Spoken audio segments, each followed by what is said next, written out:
Bonsoir à tous et à toutes et bienvenue dans cette nouvelle rencontre en endroit où aller, où ce soir nous accueillons Laurent Dutheil pour son récit J'ai 7 ans, sorti aux éditions Viviane Ami. Pour l'interroger ce soir, on retrouve Fabrice Baumann, qui est libraire et responsable des animations de Citre Pro, des librairies de Citre et Le Furet du Nord. Avant de vous laisser la parole, messieurs, je vais rappeler à nos amis participants qui peuvent poser des questions à Laurent par l'intermédiaire de l'onglet Converser et je me ferai un plaisir de venir vous les poser, Laurent, après votre entretien avec Fabrice. Donc, messieurs, je vous souhaite une belle rencontre et je vous dis à tout à l'heure. Ah, et là, je croyais que vous aviez disparu, Laurent. Laurent Dutheil, bonjour. Comme l'a dit Nathalie, ce soir, on ne parle pas tout à fait d'un roman. Vous êtes un homme de culture, vous avez travaillé en politique, mais vous nous proposez, je crois qu'il est sorti la semaine dernière, J'ai 7 ans chez Viviane Ami, un récit assez personnel. Bonjour. Bonjour et merci beaucoup d'avoir organisé cette rencontre, cher Fabrice et Nathalie, qui nous permet à la fois d'échanger, mais au-delà de notre simple échange, de pouvoir aussi discuter avec tous ceux qui veulent bien s'intéresser à notre sujet. Et bonjour à toutes et tous. Donc. Alors, Laurent Dutheil, pour commencer, en 2010, donc c'est pas très vieux, il y a 10 ans, vous faites un voyage en Israël. Et j'aimerais vous raconter un petit peu ce voyage, ce que vous avez ressenti et ce que vous y avez fait. Bien d'abord, j'ai attendu 50 ans avant d'aller en Israël. Je n'y suis jamais allé avec ma famille. Et jamais Israël n'a fait partie d'un paysage physique. D'ailleurs, lorsque j'ai posé la question à mon père, qui est encore vivant et que je salue, euh, et je lui avais dit, mais pourquoi n'est-on jamais allé en Israël? Et il a eu cette réponse tout à fait curieuse, la question ne s'est jamais posée. Donc, j'attendais un moment propice pour me rendre en Israël. Je n'avais pas envie de m'y rendre en simple touriste, malgré la beauté des lieux et la réunion des 4 grandes religions que l'on trouve à Jérusalem. Et je voulais y aller pour un motif autre, qui était lié à une question qui était plus identitaire et en même temps qui se reliait à mon histoire familiale qu'on m'avait cachée. Et mon ami Nicole Gage, qui était président de la Fondation France-Israël, m'appelle un soir en me disant « Laurent, veux-tu m'accompagner pour un voyage de Juste parmi les nations, des enfants de Juste ?»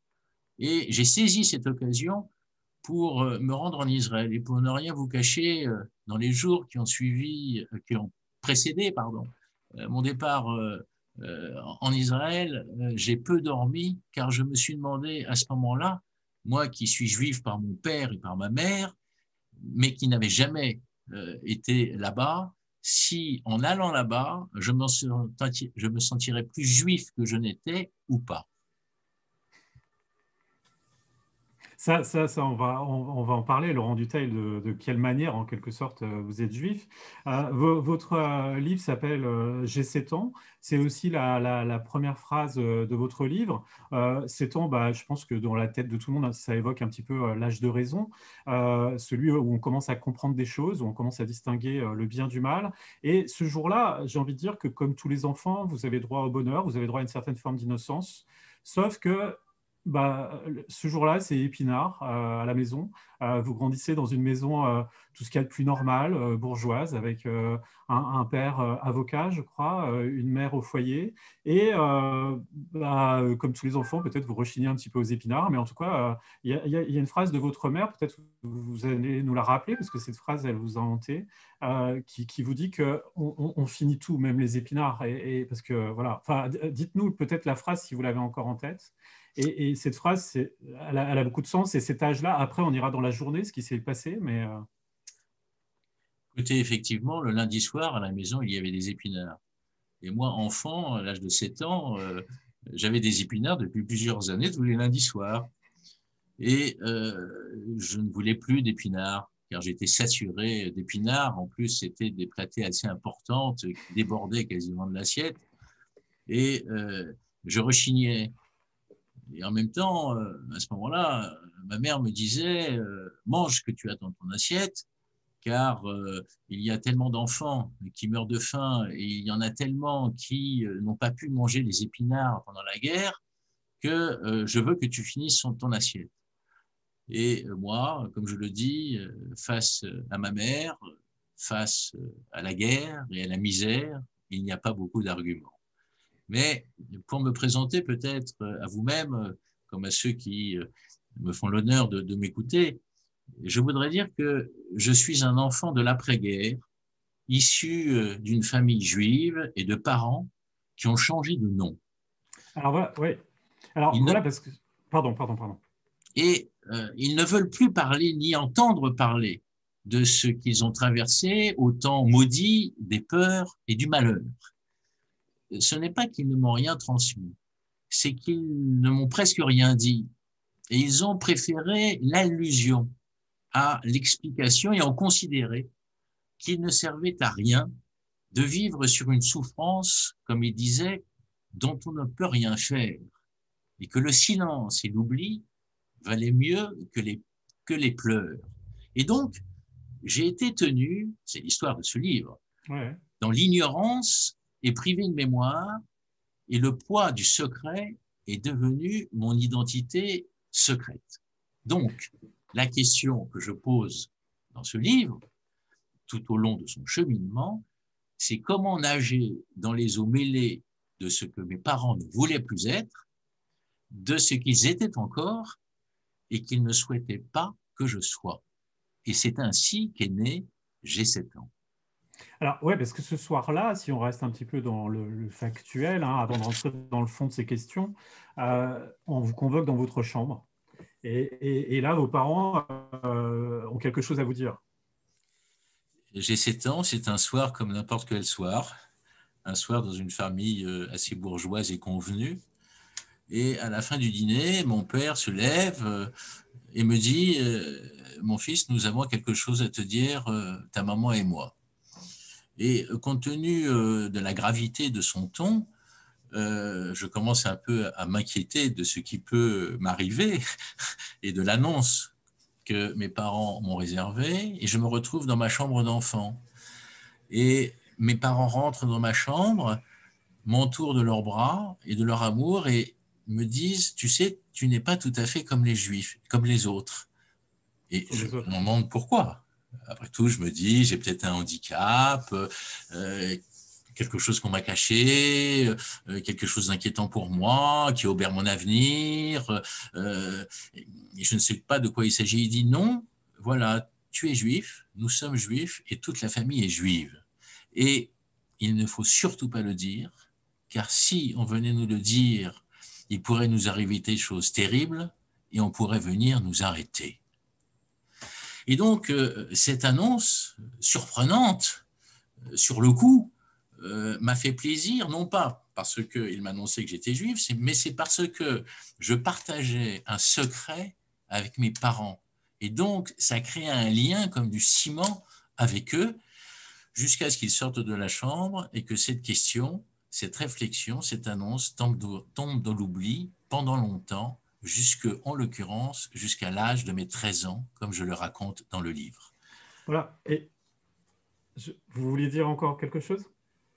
C'est comme vous voulez, je peux dire ce qui se passe à 13 ans ou alors c'est vous qui... Alors, on va garder un petit peu le... J'ai envie que les gens le découvrent par eux-mêmes, ce qui se passe à 13 ans. Et du coup, je ne sais plus ce que je veux dire, voilà. Non.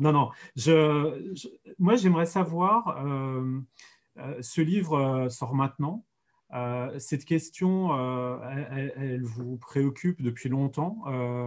Cette transmission, vous avez eu à la vivre avec vos propres enfants. Quelle a été l'histoire de ce manuscrit qui fait le récit de ce souvenir-là et puis d'autres, d'un chemin en quelque sorte que vous avez mené par rapport à cette judéité, par rapport à cette histoire. Est-ce que vous pouvez... ce livre est dédicacé à vos enfants. Alors, c'est vrai que c'est le récit de cette révélation et ce qu'elle va engendrer, mais moi, je trouve que c'est un très beau livre sur la transmission. Ce livre est dédicacé à vos enfants. Est-ce que vous pouvez nous donner peut-être un petit peu la raison de ce livre et comment il est devenu un livre, en fait, et pourquoi? C'est une question difficile à laquelle je vais essayer de répondre de la manière la plus honnête possible. Cette question m'a habité du jour où, sans raconter l'histoire, à l'âge de 13 ans, la révélation que je fais publiquement de mon nom d'origine crée un drame chez moi, un traumatisme, puisque mes parents s'effondrent, justement parce que j'ai trahi le secret. Et à partir de là, j'ai commencé à me poser la question de savoir ce que pouvait vouloir dire être juif, sans avoir de réponse.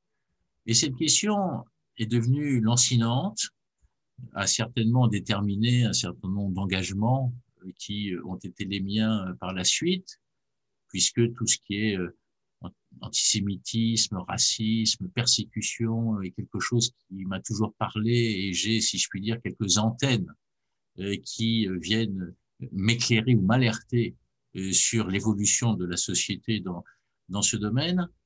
Mais c'est, je pense, à l'occasion de la disparition de ma mère que j'ai pensé qu'il fallait que je mette un peu d'ordre dans tout ça, car dans les quelques mots que j'ai prononcés devant sa tombe, les derniers étaient « Il me reviendra et à moi seul de retisser le fil de mes racines perdues ».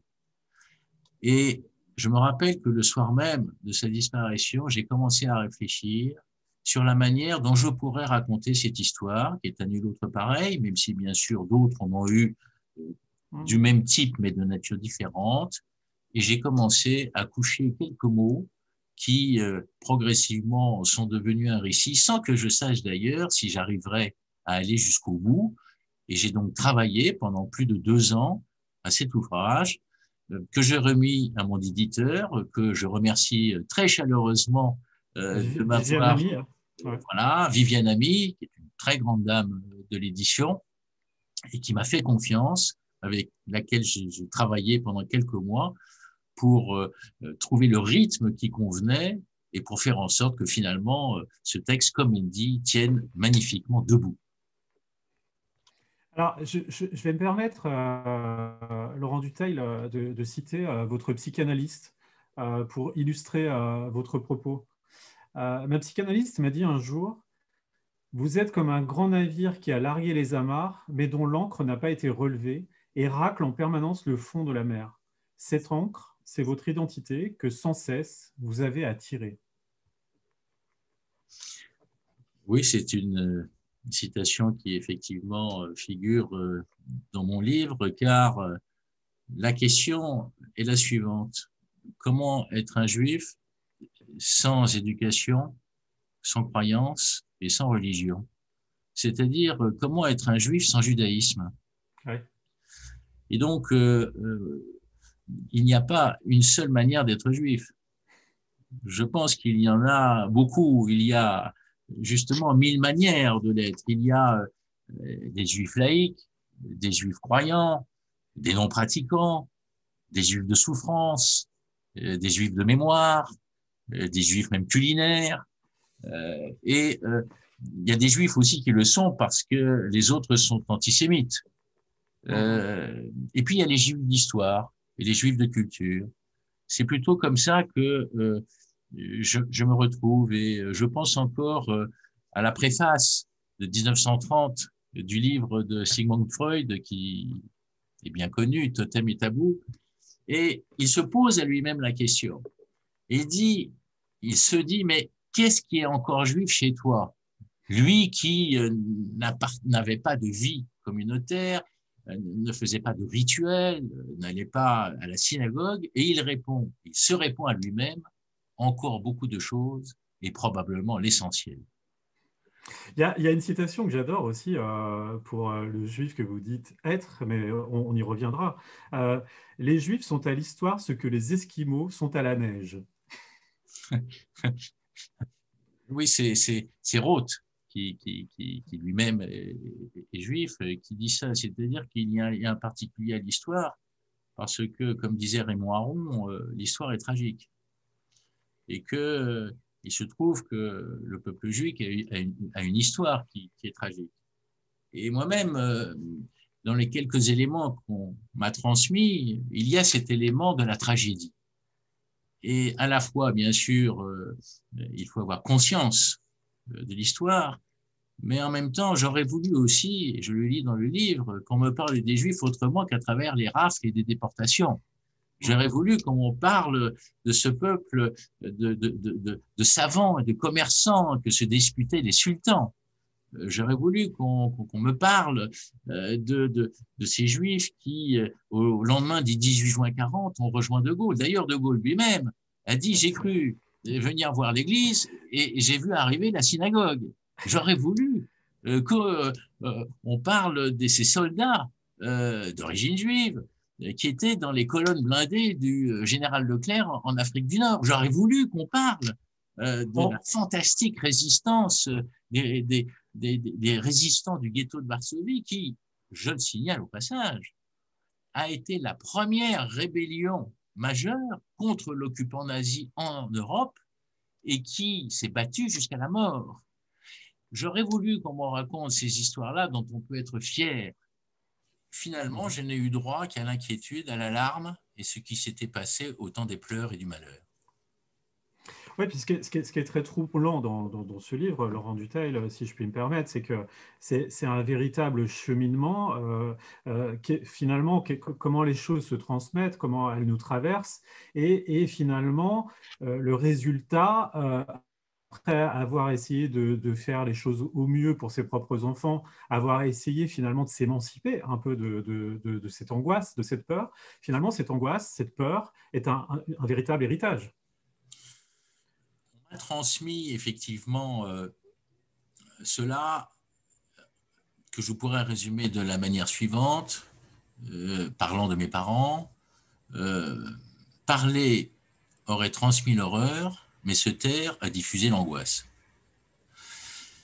Et dans le fait de ne rien dire, de cacher des choses alors même que je savais ou que je devinais qu'elles avaient existé, ça m'a conduit à aller chercher moi-même les sources de mes origines et à certainement jouer sur ma personnalité, sur le doute, sur l'inquiétude, sur la vigilance qu'il faut avoir, car je pense qu'il n'y a pas l'épaisseur d'un papier à cigarette entre le succès et l'échec, mais aussi entre la paix et la guerre. Et donc, j'ai évolué dans cet ordre-là et je n'ai jamais cessé d'être nourri par cela en essayant en même temps d'être lucide sur l'histoire et la réalité des choses. C'est la raison pour laquelle je me suis permis, m'a-t-on dit avec un certain courage, à aborder la question des rapports entre la Pologne et les Juifs. Et donc, j'ai traité, de mon point de vue, en rééquilibrant un petit peu les choses, puisqu'on dit que les Polonais sont antisémites et qu'ils sont définitivement antisémites, j'ai rappelé quelques leçons d'histoire qui montrent que c'est un peu plus compliqué que cela. Ouais, mais c'est ça que j'aime beaucoup dans votre livre, Laurent Dutheil, c'est que non seulement à cause de cette révélation un petit peu surprenante et de ce que ça va amener dans votre vie, vous allez en quelque sorte devenir juif, mais j'ai l'impression aussi que vous allez devenir un homme libre, en quelque sorte, quelqu'un qui pense par lui-même, quelqu'un qui est capable d'avoir son propre avis par rapport à certaines choses, et sur Israël, sur De Gaulle, sur la Pologne, sur tout un tas de choses. J'ai dit non. Et j'ai dit mon nom. Et ça, c'est à 13 ans que ça s'est passé. J'ai dit non à mes parents en leur disant « je ne veux pas disparaître et je ne veux pas que notre nom sombre dans l'oubli ». Et c'est pour ça que j'ai dit notre nom. Et à partir de là, je me suis constitué, je me suis construit, j'ai commencé à m'identifier. J'ai changé de regard sur le monde et sur les autres. Et donc, c'est vrai que j'ai largué les amarres, comme disait ma psychanalyste. Et en même temps, j'ai pris mon chemin en liberté, avec cette faculté critique qui fait que nous sommes plus lucides et que nous cherchons à comprendre. Car pour moi, finalement, être juif, ce n'est pas un rituel, ce n'est pas une pratique, ce n'est pas la prière, c'est chercher à comprendre. Je vous cite, Laurent Dutheil, il est peut-être difficile d'être juif, mais c'est intéressant de l'être. C'est ce que je viens de dire. Voilà. Et quand je dis que c'est intéressant de l'être, c'est finalement à travers les livres que je le suis devenu. Car on dit que c'est le peuple du livre. Et comme moi, je n'avais pas reçu la moindre éducation juive, je me suis dit que lire était un devoir. Et puis au fur et à mesure que j'ai découvert les livres à travers ce devoir, c'est devenu un plaisir. Et je n'ai jamais cessé de lire et d'avoir un rapport au livre euh, dont mon professeur de français m'a donné le goût. C'est ce que j'allais dire. Est-ce qu'on peut parler un petit peu de Monsieur Lebon? Oui, Monsieur Lebon est pour moi le monsieur qui a révélé la richesse des mots, du vocabulaire, le fait de trouver le mot juste pour exprimer une pensée. C'est pas un Et, rigolo, hein. Il vous traitait d'ignare et de merdeux, quoi. et de petits merdeux. Voilà, absolument. Mais en même temps, ça voulait dire qu'il voulait qu'on progresse. Ouais. Ça voulait dire qu'on soit moins ignare et donc moins merdeux.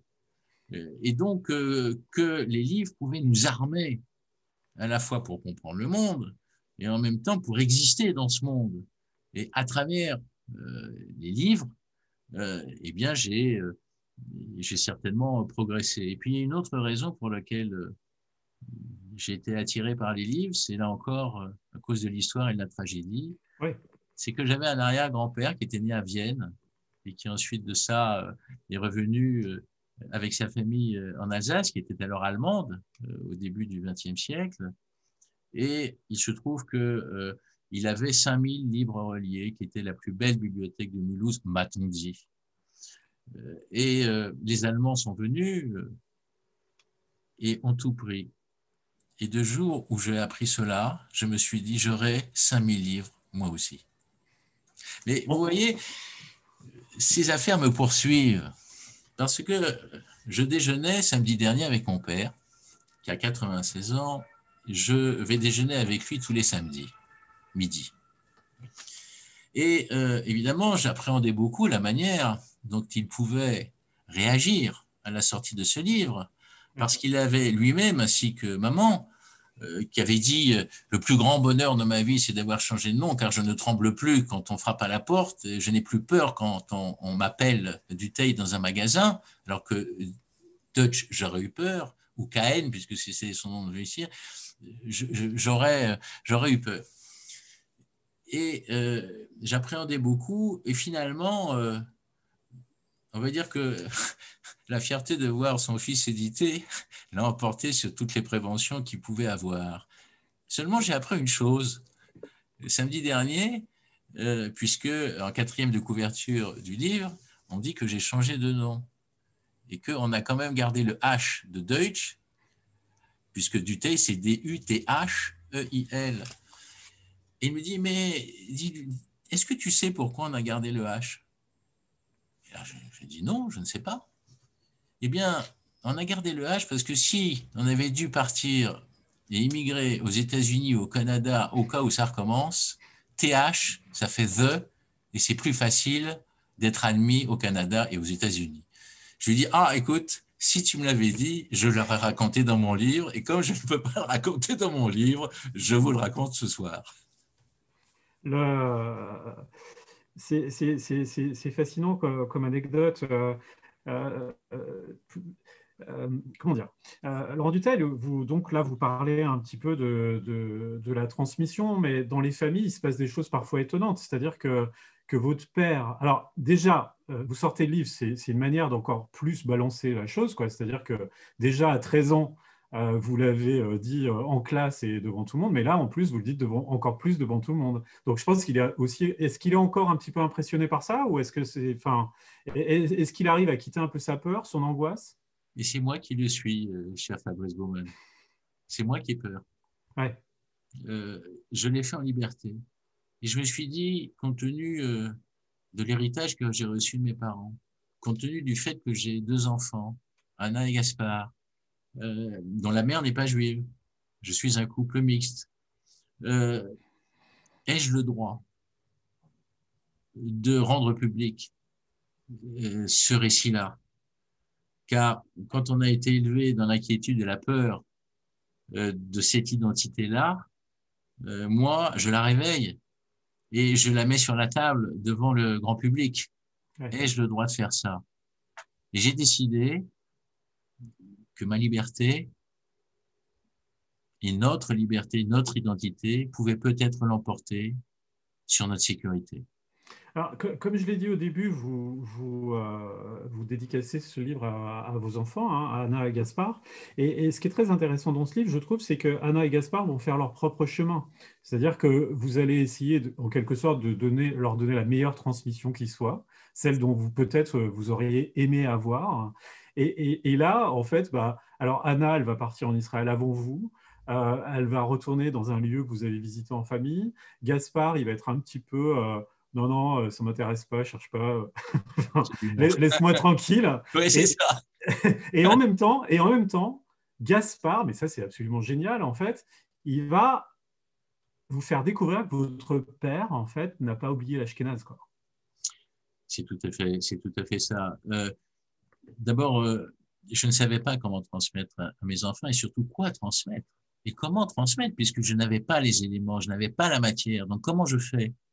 Et donc, je dois reconnaître que je les ai abreuvés d'un certain nombre de livres que je leur ai recommandés, de films que nous avons regardés, aussi bien Au revoir les enfants que plus tard Shoah ou Nuit et brouillard. Parce que Nuit et brouillard, vous comme moi, je crois qu'à 17 ans, nous l'avons vu en classe de première à l'école, car c'était obligatoire. Et donc, je pense qu'au lieu de voir des westerns, au lieu de voir des films un peu plus légers, je les ai gavés de ces choses-là et que c'était une manière pour moi de leur transmettre. Je crois qu'aujourd'hui, ils ont l'un comme l'autre une sensibilité. Et si ma fille Anna est allée en Israël, c'est pas du tout par un engagement par rapport à l'État d'Israël. C'est parce qu'elle avait des amis et qu'elle est allée travailler en kibbutz un mois. Et je lui ai dit, mais est-ce que tu t'es sentie plus juive en allant en Israël? Comme moi-même, je m'étais posé la question en allant en Israël. Et elle m'a dit cette phrase merveilleuse. Elle m'a dit, je suis quelqu'un qui ne sait pas quelle fête fêter.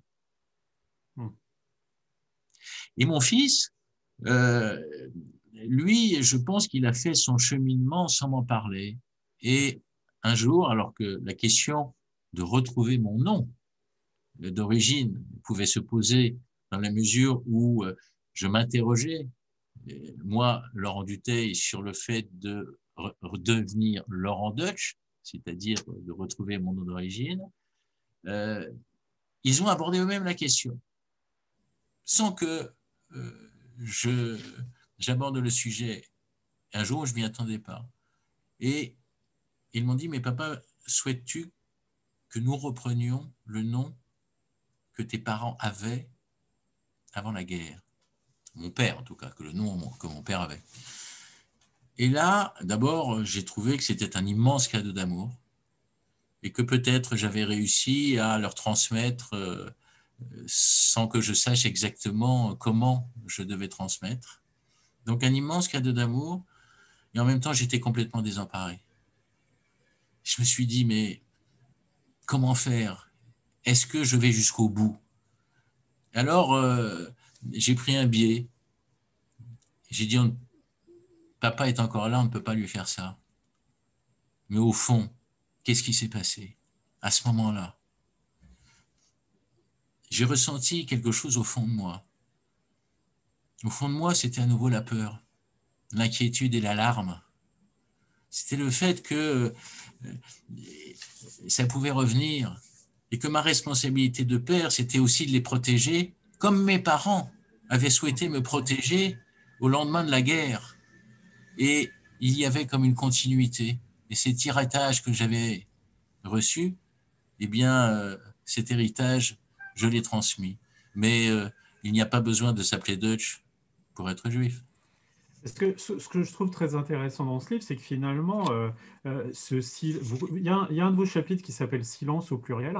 Et finalement, ce silence de départ, vous allez mettre, j'ai presque envie de dire, une vie à le comprendre dans tous ces aspects. Moi, il y a un chapitre qui me fascine absolument. C'est un chapitre cinématographique où vous imaginez en fait l'attitude des Juifs après la guerre face à certains films qui ont voulu héroïser en quelque sorte ou raconter une histoire glorieuse de sortie de guerre. Et vous imaginez un petit peu un Juif qui va regarder certains de ces films et comment en fait, alors que lui, il a une autre mémoire, enfin, il sort de quelque chose de différent, comment il va regarder cette construction cinématographique. Je cite 3 films. Ce sont 3 films de 1946. Ce sont 3 films qui sont réalisés par le même auteur, qui est René Clément, qui est un monsieur qui est important pour le cinéma français dans ces années-là et plus tard. Et je me suis arrêté sur 3 films qu'il a fait, qui sont en fait des films de propagande, qui sont 1, La bataille du Rail, 2, Le Père tranquille, et 3, Paris brûle-t-il. Et dans la bataille du Rail, on voit les cheminots français héroïques. Je ne dis pas qu'il n'y en a pas eu. Oui. Je ne dis pas qu'il n'y a pas eu de la résistance chez les cheminots. Il y en a eu. J'ai été élu d'une ville cheminote, donc je sais de quoi il en retourne. Mais enfin, on passe sous silence aussi le fait qu'il y avait beaucoup de cheminots qui ont conduit les convois. Et ça, on n'en parle pas. Il y a d'ailleurs eu des contentieux judiciaires avec la SNCF sur le sujet. Le Père tranquille, c'est un film merveilleux que j'ai revu il n'y a pas longtemps avec Noël. C'est l'histoire d'une famille comme les autres, dans un village comme les autres. Et ce Père tranquille est en fait le chef de la résistance et l'ensemble des villageois quasiment sont des résistants, alors qu'on sait très bien que ce n'est pas le cas.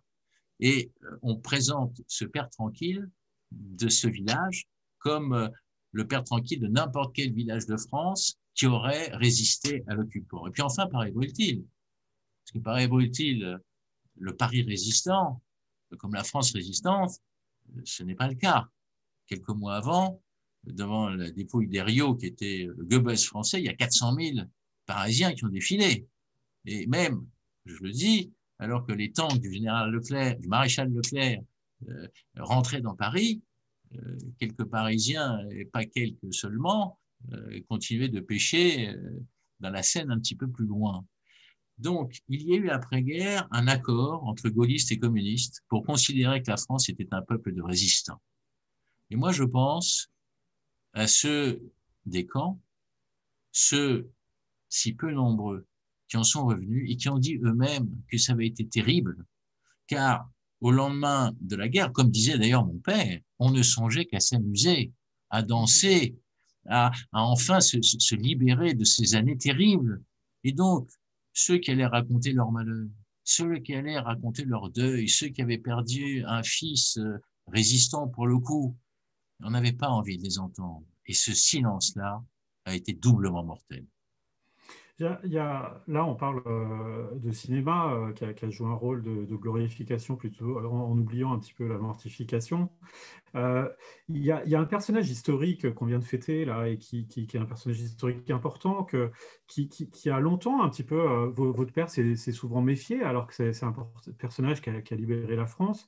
Et vous écornez, souvent vous dites, vous le citez un petit peu, vous parlez de certains de ces actes. C'est Charles de Gaulle, hein, on ne va pas faire un procès ce soir, mais je trouve que c'est très intéressant et pertinent la manière dont vous citez ce personnage dans cette histoire-là. D'abord, Charles de Gaulle est un très grand personnage de la France, un homme d'État incomparable, et je pense que il serait utile parfois de se le rappeler en mémoire, non pas pour retrouver le temps glorieux du gaullisme, mais en tout cas, c'est un homme qui avait une vision et qui nous a emmenés, qui pour le coup a raconté un récit français. Mais chacun a ses failles. Et il se trouve qu'en 1967, au moment de la guerre des 6 jours, dans une fameuse diatribe à la suite de la victoire des Israéliens en 6 jours sur les armées arabes qui s'étaient coagulées contre Israël, De Gaulle dit, parlons du peuple juif, pas de l'État juif, du peuple juif, ce peuple sûr de lui-même et dominateur. Et donc, moi, j'étais content. En 67, j'avais 11 ans. Et alors qu'on m'avait parlé des rafles et des déportations, alors qu'on m'avait dit, oh là là, les pauvres juifs, etc., voilà que De Gaulle lui-même, le plus illustre des Français, le libérateur du territoire national, traite le peuple juif, pas l'État d'Israël, le peuple juif d'un peuple sûr de lui-même et dominateur. Et là, évidemment, ça a constitué un tournant, d'ailleurs, dans la politique étrangère de la France, mais également un tollé, et en particulier de Raymond Aron, qui pourtant était assez proche du général et qui a pris ses distances. C'est d'ailleurs en parlant de Raymond Aron que je trouve un penseur libre qui a eu raison contre Sartre dans Oui, l'histoire du XXe siècle. on pourrait citer Sartre aussi. Donc on pourrait citer Sartre aussi. Raymond Aron disait d'Israël, et c'est le même rapport que j'entretiens avec ce petit pays, si on détruisait ce petit État qui n'est pas le mien, ce crime modeste à l'échelle du monde m'enlèverait jusqu'à la force de vivre. Et donc, je n'ai pas un rapport privilégié à Israël. Je suis heureux. Vous êtes même très critique aussi. Je suis assez critique au sens où, pour moi, Israël est un État avec ses succès, ses réussites, ses formidables résultats, mais c'est aussi un pays qui fait prévaloir, et trop souvent, la raison d'État. Laurent Dutheil, je voulais rester un peu sur De Gaulle quand même. J'aimerais qu'on parle d'un acte, celui envers la police française. J'aimerais qu'on parle des pensions, des déportés. Je trouve ça important de connaître ces détails parce que finalement, ce cheminement que vous avez eu, c'est aussi connaître les choses dans le détail. Les détails ont leur importance, je suis d'accord. Mais le diable se niche parfois dans les détails, comme on dit. C'est vrai, je ne l'ai pas évoqué tout à l'heure, je ne voulais pas charger le général de Gaulle, pour lequel j'ai quand même... Oui, mais on le glorifie tellement, on peut aussi... C'est vrai. Mais il faut rappeler un événement qui m'a beaucoup choqué, et que j'ai appris assez tard, à l'occasion de documentaires. C'est que au lendemain même de la libération de Paris, le général de Gaulle a décidé de remettre l'insigne de la Légion d'honneur au drapeau de la police française. Alors même que tout le monde le sait, la police française avait été supplétive de l'occupant nazi, et tellement que l'occupant nazi avait parlé de la coopération étonnamment constructive de la police française. D'ailleurs, à ce propos, là encore, sous le gaullisme, et cette fois-ci au Festival de Cannes, lorsque Nuit et brouillard est présenté, le film d'Alain Resnais, qui dénonce les exactions commises, notamment par la police française, le film est retiré de la programmation. Au nom de quoi, officiellement? Au nom de la réconciliation franco-allemande. Ça, je peux comprendre. Mais surtout, pour une autre raison, c'est quand dans le film Nuit et brouillard, qu'est-ce qu'on voit pour encadrer ce qui se passe à l'époque? Les képis français. Et donc, que le général de Gaulle, parce qu'il y a eu 200 policiers qui ont investi la préfecture de police de Paris, remettent l'insigne de la Légion d'honneur et lave ainsi tout ce que la police française a commis pendant 4 ans, je considérais que c'était une honte, même s'il pouvait y avoir des raisons politiques, que visait le général de Gaulle, qui voulait faire de la France au plan national comme international un pays vainqueur.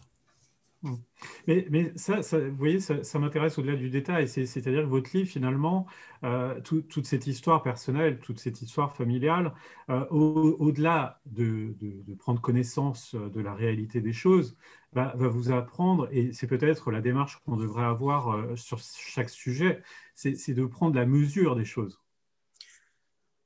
Oui, je pense que nous sommes dans une période, une société de tension et de violence, et que des paroles d'état, d'apaisement, de pédagogie et d'attention mériteraient certainement toute notre considération. Nathalie, tu as des questions ou Oui, oui, il y a des questions qui sont arrivées pour Laurent. Donc, la première, c'est Suzanne qui la pose. Quel a été le regard de vos enfants sur votre livre? Ah, merci Suzanne de poser cette question. Je pense qu'ils ont été très, très émus par ce livre, parce que finalement, ils ont à la fois mieux connu leur père, mieux compris aussi le cheminement qui avait été le mien, et à travers le cheminement qui a été le mien, et le sens que j'ai voulu donner à ma vie, j'ai essayé de leur transmettre non pas mon propre sens, mais donner un sens à la leur. Et par quelques mots, ils m'ont dit combien, à travers ce que je leur avais dit, ils avaient trouvé des valeurs qu'ils voulaient défendre dans le monde d'aujourd'hui et de demain. Et votre père, l'a-t-il lu, ce livre? Il l'a lu. Et alors, son regard à lui, ça a été quoi?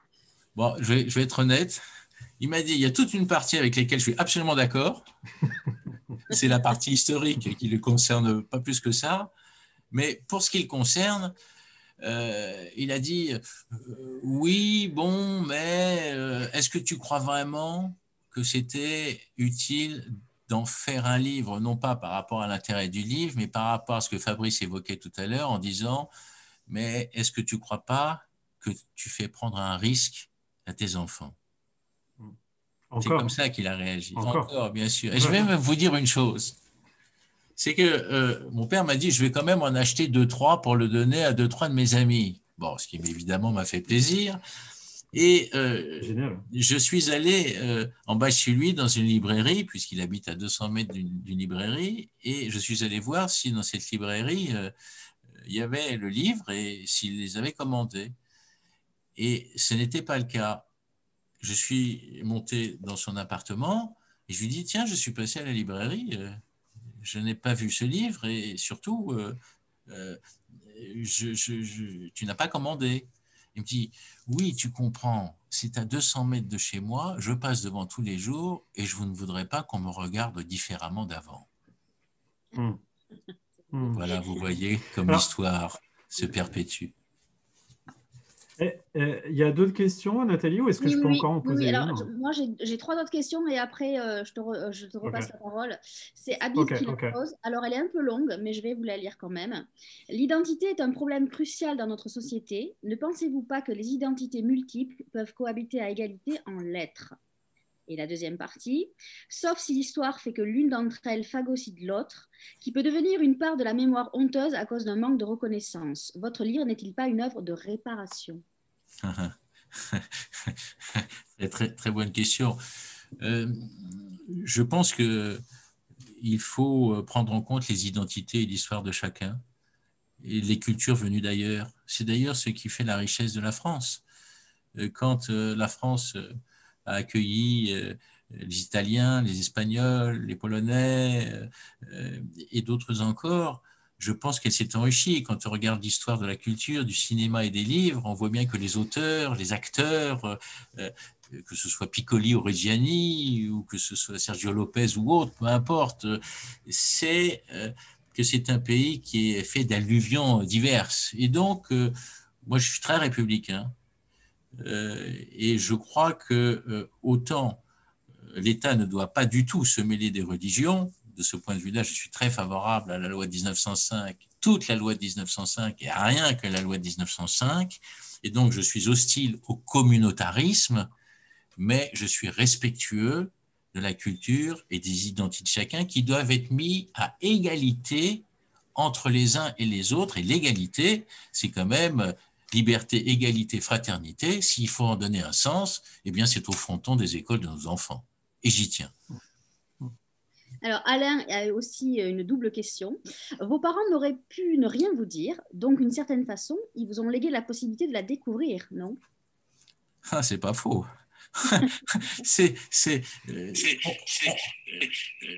On te dit rien, mais découvre-le par toi-même. Et donc, c'est vrai qu'ils ont introduit le sujet et c'était à moi de le traiter finalement comme un élève. Et je réussis, je ne sais pas, je n'ai pas de notes encore. Ouais. Et donc, la deuxième partie de la question, c'est une façon tout à fait ouverte, je trouve, de léguer l'identité. Ils vous ont donné le choix d'une certaine façon. C'est vrai, C'est ça, et je leur en suis reconnaissant de ne m'avoir rien interdit. Et lorsque j'ai souhaité, moi, me déployer à ma manière, tel que je le raconte dans le récit, mais je ne leur ai pas demandé leur avis, j'ai pu le faire en liberté. Et cette liberté-là, le fait de refuser finalement quelque chose qu'on m'aurait imposé et d'y avoir réagi et d'avoir écrit, eh bien, quand je me regarde dans la glace, je me dis, ça va.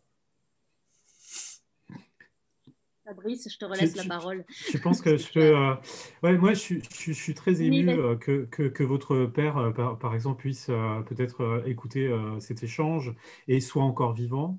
Vous avez dit tout à l'heure que ce livre est né un petit peu à la mort de votre mère. Je trouve vous consacrez un chapitre à votre maman.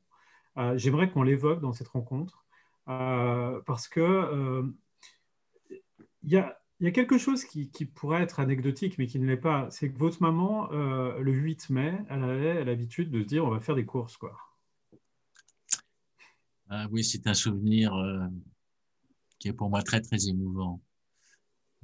Maman, qui avait été absolument traumatisée par la guerre, qui a dû changer 17 fois d'école, dont les parents ont failli être arrêtés à plusieurs reprises et qui a fini à moitié paralysée par le froid et par la peur, ne savait pas non plus tellement comment transmettre, car maman n'avait pas les mots.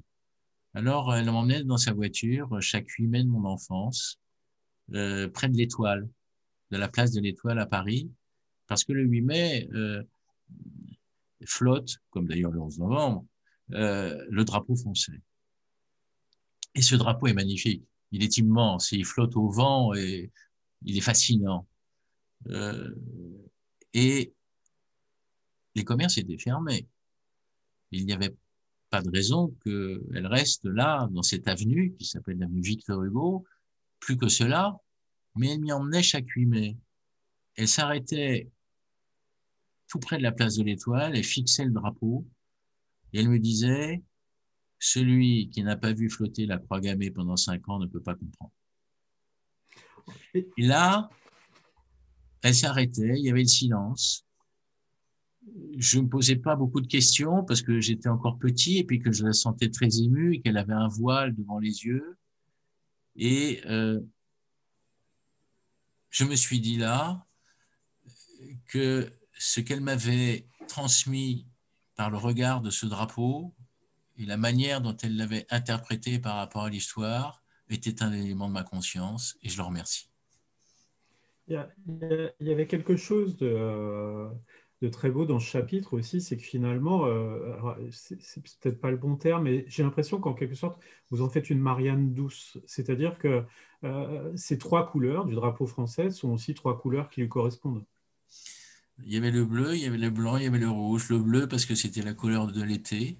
Le blanc parce que c'est la couleur du muguet et que maman adorait le muguet. Et le rouge parce que c'est la couleur de la passion, que maman était une femme de passion. Et je la revois encore, je le raconte dans le livre.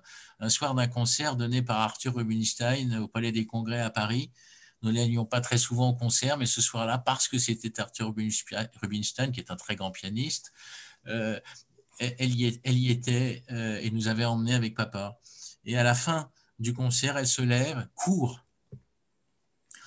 dans les travées et tend les bras à Arthur Rubinstein comme elle aurait tendu les bras à Elie Wiesel. Et ça, c'était maman. Et donc, ce bleu, ce blanc et ce rouge qui lui correspondaient, ce sont les couleurs de la République et de la France. Alors, est-ce que... Fabrice, une dernière question, parce qu'après on va être pris par le temps et on va dépasser. Alors, moi, j'ai une petite question ouverte. Tout à l'heure, vous avez parlé de la lecture, vous avez parlé d'une bibliothèque qui a été spoliée. On est dans une émission qui fait de la place au livre, à la lecture et à cette expérience. Vous dites une phrase simple mais que j'aime, c'est lire, ça agrandit l'esprit. Et moi, je crois qu'on doit lire toutes sortes de choses. Moi j'aime aussi les écritures du passé. Et j'aimerais que vous évoquiez un livre qui vous a marqué. C'est un livre de Roger Martin Dugard. Ah oui, il y en a même deux. C'est Ouais, les Thibauts. C'est les Thibauts. Parce que les Thibauts, c'est l'histoire d'une famille qui s'affranchit des conventions de la fin du 19e pour rentrer dans celui de la libre pensée du 20e. Et puis Jean Barrois, parce que c'est l'engagement militant. Et je pense qu'il y a 1000 manières de s'engager. Mais ce que je dis à mes enfants, quelle que soit la nature de votre engagement, engagez-vous à la fois pour vous-même et puis pour le pays. Donc, on peut s'engager à travers les livres. Et d'ailleurs, c'est pour ça que je pense que c'est un bien absolument essentiel et que j'ai beaucoup regretté que ça ne le soit pas dans la dernière période. Donc, vive les livres, vive ceux qui défendent les livres, vive les libraires et allons en librairie, ce que je fais moi-même, non pas tous les jours, mais presque. Donc, merci à vous d'être ce que vous êtes. Et vive les écrivains quand même. Oui, quand même. Oui, mais je ne peux pas.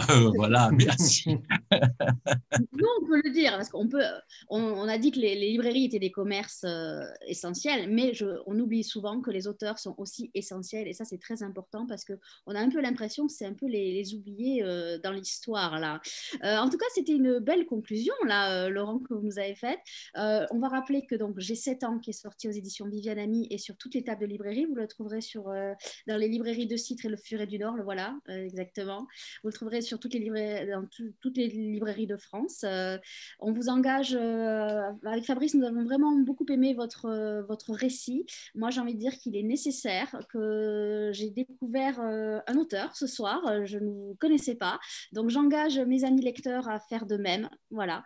Je vous remercie beaucoup. Avant de vous dire bonsoir, qu'on se quitte définitivement, je vais dire que demain, on se retrouve à 19h dans un autre univers. On retrouvera Martin Mongin pour son livre qui est sorti aux éditions Pocket, donc en format poche, qui s'appelle Francis Rissin.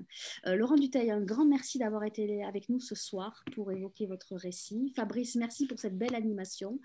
Messieurs, je vous souhaite une belle soirée. Je vous remercie également infiniment et chaleureusement, chère Nathalie, cher Fabrice. Merci de m'avoir permis ce dialogue et ce récit. Et j'espère à très bientôt. À très bientôt. Merci. Bonne soirée, messieurs.